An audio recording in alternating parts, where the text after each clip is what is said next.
Hello' everyone. আজি মই সপ্তম শ্ৰেণীৰ অসমীয়া বিষয়ৰ প্ৰাকৃতিক দুৰ্যোগ নামৰ যিটো পাঠ বছৰেকীয়া পৰীক্ষাত আহিবলগীয়া তাৰ প্ৰশ্নখিনি লৈ আহিছোঁ। এইখিনি বছৰেকীয়া পৰীক্ষাত আহিব।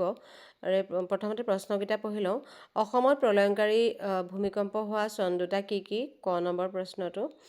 খটো হৈছে 1897 চনত অসমত হোৱা ভূমিকম্পৰ উৎপত্তিস্থল ক'ত আছিল? গ কুৱেশ্যন নম্বৰটো হৈছে 2001 চনৰ 26 জানুৱাৰীত ভাৰতৰ কোন ৰাজ্যত ভূমিকম্প হৈছিল? আৰু ঘটো হৈছে কোন চনৰ ভূমিকম্পটোৰ পৰা অসমত বানপানীৰ প্ৰকোপ বাঢ়িল? ইয়াৰে উত্তৰসমূহ এনেধৰণৰ। ক প্ৰশ্নৰ উত্তৰটো হৈছে অসমত সৰ্বশেষ প্ৰলয়ংকাৰী ভূমিকম্প হোৱা চন দুটা হৈছে 1897 আৰু 1950 চন। খ কুৱেশ্যন নাম্বাৰটোৰ এনচাৰ হৈছে 1897 চনত অসমত হোৱা ভূমিকম্পৰ উৎপত্তিস্থল বা কেন্দ্ৰবিন্দু আছিল খাছীয়া জয়ন্তীয়া পাহাৰ। গ কুৱেশ্যন নাম্বাৰৰ এনচাৰটো হৈছে 2001 চনৰ 26 জানুৱাৰীত ভাৰতৰ গুজৰাট ৰাজ্যত প্ৰবল ভূমিকম্প হৈছিল। ভোজ অঞ্চলত ক্ষয় ক্ষতিৰ পৰিমাণ হৃদয় বিদাৰক আছিল। ঘ কুৱেশ্যন নম্বৰটোৰ এনচাৰটো হৈছে 1950 চনৰ ভূমিকম্পটোৰ পৰা অসমত বানপানীৰ প্ৰকোপ বাঢ়িল। বহুত নদীৰ গতিপথো সলনি হ'ল। এইকেইটা আছিলে প্ৰথমৰ কুৱেশ্যনকেইটা। নেক্সটটো হৈছে প্ৰথমটো হৈছে চানডুবি কেনেকৈ সৃষ্টি হ'ল? 1950 চনৰ ভূমিকম্পৰ ফলত অসমত কি কি পৰিৱৰ্তন হৈছিল? চুনামি কি? ভাৰতবৰ্ষত কেতিয়া আৰু কোন কোন ঠাইত চুনামিয়ে প্ৰভাৱ পেলাইছিল? এতিয়া আমি প্ৰথম কুৱেশ্যনটোৰ এনচাৰটোলৈ যাওঁ। চুনামি আচলতে এখন পাহাৰ চানডুবি আচলতে এখন পাহাৰ আছিল। 1897 চনৰ ভূমিকম্পতে কেইবাখনো পাহাৰ লাহে লাহে তললৈ গৈ এই বিলৰ সৃষ্টি হ'ল, যিটো চানডুবি বিল। খ কুৱেশ্যন নম্বৰটো এনচাৰ হৈছে 1950 চনৰ ভূমিকম্পই গছ গছনিৰে সৈতে অৰুণাচলৰ পাহাৰ খহাই বৰলুইতৰ বুকু বাম কৰি পেলাইছিল। বহু নৈৰ গতিপথ সলনি হৈ গৈছিল, ফলত প্ৰলয়ংকাৰী বানপানী হৈছিল।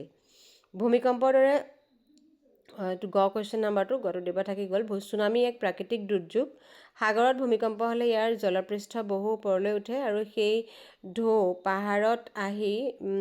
পাৰত আহি কিছু উপশম হয় যদিও প্ৰচণ্ড জোৰে উপকূলীয় অঞ্চলত খুন্দা মাৰি দিয়াৰ ফলত ধন-জনৰ বিপুল ক্ষতি হয়। এইটো হৈছে চুনামি কিটো। ভাৰতবৰ্ষত কেতিয়া আৰু কোন কোন ঠাইত চুনামিয়ে প্ৰভাৱ পেলাইছিল? এইটো 9 নম্বৰ কুৱেশ্যনটো। 2004 চনৰ 26 ডিচেম্বৰত এনে এক চুনামিয়ে ভাৰত মহাসাগৰৰ উপকূলীয় অঞ্চলত বিস্তৰ ক্ষতি কৰিছিল। ভাৰতবৰ্ষ, শ্ৰীলংকা, ইণ্ডোনেছিয়া আদি ক্ষতি হৈছিল। তামিলনাডু, অন্ধ্ৰপ্ৰদেশ, মছলিপুৰম, আন্দামানতো বহু ধন-জনৰ হানি হৈছিল। এইটো হৈছে 9 কুৱেশ্যনটোৰ এনচাৰটো। ইয়াতে মই নাম্বাৰটো দিব থাকি গ'ল ঘ কুৱেশ্যন নাম্বাৰটো, আৰু এইটো চুনামিটো হৈছে আগৰটো গ। এইটো কুৱেশ্যন নাম্বাৰকেইটা দিব থাকি গ'লে। কুৱেশ্যন নম্বৰ 3 তলত দিয়া শব্দবোৰেৰে বাক্য সাজা। পাহাৰ, বনভোজ, চানডুবি বিল, আনন্দ, আতংক, ভূমিকম্প, প্ৰাকৃতিক দুৰ্যোগ। পাহাৰটো আমি কৰিছোঁ, গুৱাহাটীৰ আশে পাশে বহুতো পাহাৰ আছে। বনভোজ, শীতৰ হেতা ৰ'দ পৰা কাচিয়লিত বনভোজ খাই তৃপ্তি পোৱা যায়। চানডুবি বিলত আজিও গছ-বিৰিখৰ চিহ্ন আছে, ইয়াৰ পানী দেওলগা বুলি কয়।